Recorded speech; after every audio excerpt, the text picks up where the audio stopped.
Hello guys, good morning. Welcome to my YouTube channel Global English Speaking Course. My name is Shahid हिंदुस्तानी. आइए practice करते हैं फटाफट English बोलने का. मैंने आपको पहले वीडियो में कई टिप्स दिए थे. हमने आपको पढ़ाया, हमने आपको बताने का प्रयास किया कि इंग्लिश कैसे बोला जाता है. हमने आपको पहला टिप्स दिया था, एक इंग्लिश वर्ड में कई अपने भाषाओं का, हिंदी भाषाओं का उच्चारण किया जाता है. और मैंने आपको बताया था और आप अच्छी तरह से उसका अध्ययन किए होंगे. आइए मैं आपको बताता हूं. मैंने आपको पहला बताया था रीड एक इंग्लिश वर्ड है. गौर से देखिए, ये रीड इंग्लिश वर्ड है, मगर हम लोग अपने भाषाओं से कई शब्दों से उसका उच्चारण करते हैं. रीड मीन्स किताबों में लिखा है केवल पढ़ना, मगर हम और आप कभी बोलते हैं पढ़ो, पढ़िए, पढ़िए ना, पढ़ो ना. उसके बाद हमने प्रीपोजिशन का दो वर्ड मैंने आपको बताया.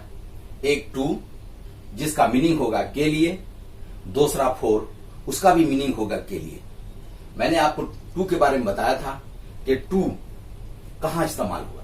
मैंने आपको कहा था पिछले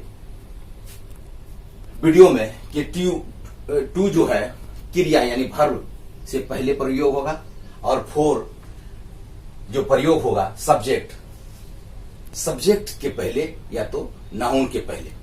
और नाउन तो आप जानते हैं जिसको संज्ञा कहता है. और आप सोचते होंगे कि नाउन और सब्जेक्ट टेंस पढ़ाया नहीं और डायरेक्ट ये प्रीपोजिशन में लेके आ गया. मैं ये बताना चाहता हूं कि बेसिक जिसका मजबूत नहीं होता है, क्योंकि बेसिक मजबूत करना जरूरी है. आपको पता होगा कि एक विदेश में एक बच्चा का जन्म होता है और वो बच्चा न स्कूल जाता है न कॉलेज. 1 साल के बाद कंटिन्यू 1 साल वो छोटा सा बच्चा अपने माता पिता जो बोलता है वो केवल उसको सुनता है. और 1 साल के बाद बिना उनको बताए वो अपने माँ को मदर कह देता है और पापा को फादर. क्यों? क्योंकि वो 1 साल कंटिन्यू वही सुनता है और जो सुनता है आहिस्ता आहिस्ता वो वही बोलना शुरू हो जाता है. बेसिक उसी को कहता है कि जब तक हम बेसिक ट्रांसलेट कोई जरूरी नहीं है, उतना जरूरी नहीं है ट्रांसलेट स्पीकिंग के लिए. आप इंग्लिश बोलने के लिए ट्रांसलेट उतना जरूरी नहीं है. जरूरी है मगर बेसिक आखिर हम कैसे बोले, इसीलिए आपको हम अब तक जितना भी बता रहे हैं वो बेसिक ही बता रहे हैं. और आपका अगर बेसिक मजबूत हो जाएगा ऑटोमेटिकली आप ट्रांसफर और इम्प्रूव आप ट्रांसलेट से कर लेंगे. तो आइए मैं आपको फिर बताता हूं. तो आप जान गए फोर, टू और रीड, तीनों को मैंने आपको बता दिया. आज मैं आपको बताने जा रहा हूं let's go. Let's go, let's go, let's go मतलब होता है चलो, चलिए, चलो, चले, चलो, चलिए, चलो, चले. आप कभी कभी अपने दोस्तों के साथ बैठे हैं, अचानक बोलता है चलो यार खेलने के लिए, अरे चलो यार पढ़ने के लिए, चलो कुछ खाने के लिए, चलो गेम खेलने के लिए. अब आपको देखिए एक छोटा शब्द है जिसका नाम है लेट्स गो. वो शब्द है, वो वर्ड है लेट्स गो, मगर आपको पता है मगर आप बोल नहीं सकते हैं. मगर आप चाहेंगे तो आज से प्रैक्टिस आप शुरू कर दीजिए. अब जो अपने दोस्तों के साथ बैठे हैं, माँ के साथ बैठे यानी एबीसीडी किसी भी के साथ बैठे हैं, तो आज से आपको बोलना है चलो, चलिए, चलो नहीं, बल्कि आज से शुरू कर दें आप let's go. Let's go friend, let's go mom, let's go भाई, लेट्स गो ब्रदर. अगर आप बोलने में अगर कहीं भी कोई वर्ड आपको याद नहीं है तो आप हिंदी में बोल लीजिए, फिर आप प्रैक्टिस कर लीजिएगा.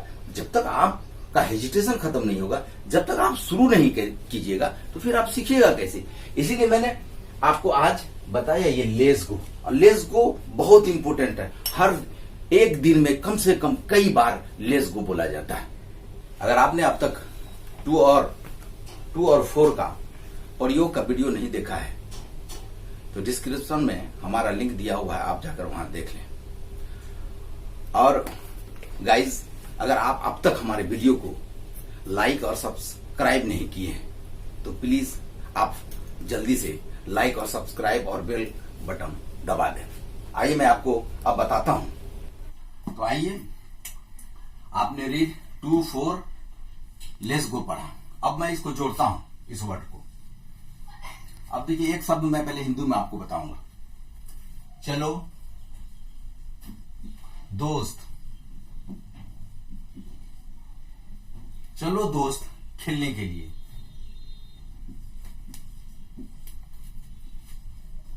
खेलने के लिए। गौर से आप देखिए इसको, इसमें लिखा है चलो दोस्त खेलने के लिए, और मैंने आपको बता दिया बिना ट्रांसलेशन, बिना टेंस का आप इसको कैसे आप इसका ट्रांसलेट करते हैं और कैसे आप आज से बोलना शुरू कर देंगे। देखिए आप केवल गौर से देखिए, चलो दोस्त, चलो दोस्त खेलने के लिए। हमने आपको चलो भी बता दिया, हमने आपको के लिए भी बता दिया, और मैंने आपको खेलने के लिए भी बताया, और मैंने आपको बताया दोस्त क्या है। अब ये देखिए, चलो लेट्स गो, दोस्त मैंने आपको बताया था सब्जेक्ट और नाउन, ये है दोस्त सब्जेक्ट और नाउन। ये खेलने के लिए मैंने आपको पहले बताया था, ये टू का प्रयोग जो होता है वो भर्ब में होता है, ये भर्ब है, और भर्ब और के लिए। अब आप ही बताइए कि यहां चलो अगर हम ये उठाकर यहां रख दें, लेट्स गो, लेट्स गो चलो दोस्त खेलने के लिए, तो आप लेट्स गो फ्रेंड खेलने के लिए। अब आप तय कीजिए कि टू लगाएं या फोर, दोनों का मतलब के लिए। मैंने आपको बताया था कि टू क्रिया में लगेगा, यहां क्रिया है, फोर सब्जेक्ट में लगेगा, क्योंकि ये के लिए सब्जेक्ट में नहीं बल्कि वर्ब में है, इसीलिए आपको टू लगाना है या फोर। तो चलिए हम टू लगाते हैं, क्यों? क्योंकि खेलना वर्ब है, क्रिया है, टू प्ले।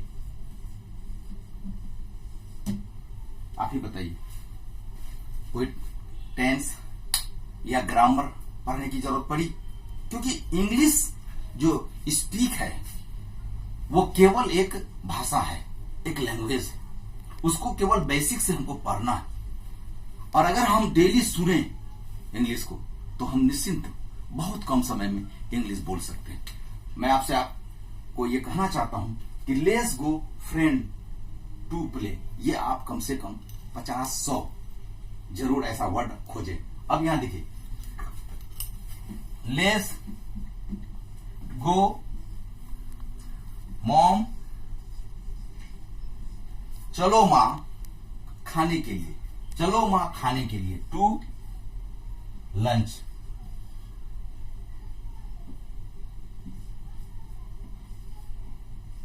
For lunch. अब यहां देखिए, यहां टू लगा, यहां कह रहा है खेलने के लिए, क्रिया के लिए, यहां फोर लगा, लंच मीन्स खाना, खाना दिखाई पड़ता, मैंने कहा था जो दिखाई पड़ेगा वो नाउन और सब्जेक्ट होगा, जो दिखाई नहीं पड़ेगा वो क्रिया होगा, जो दिखाई पड़ेगा उसमें फोर लगेगा। मॉम, चलो मॉम खाने के लिए। अब आप छोटी बहन को भी बोल सकते हैं, अगर आप भाई हैं तो उसको बोल सकते हैं, चलो भाई।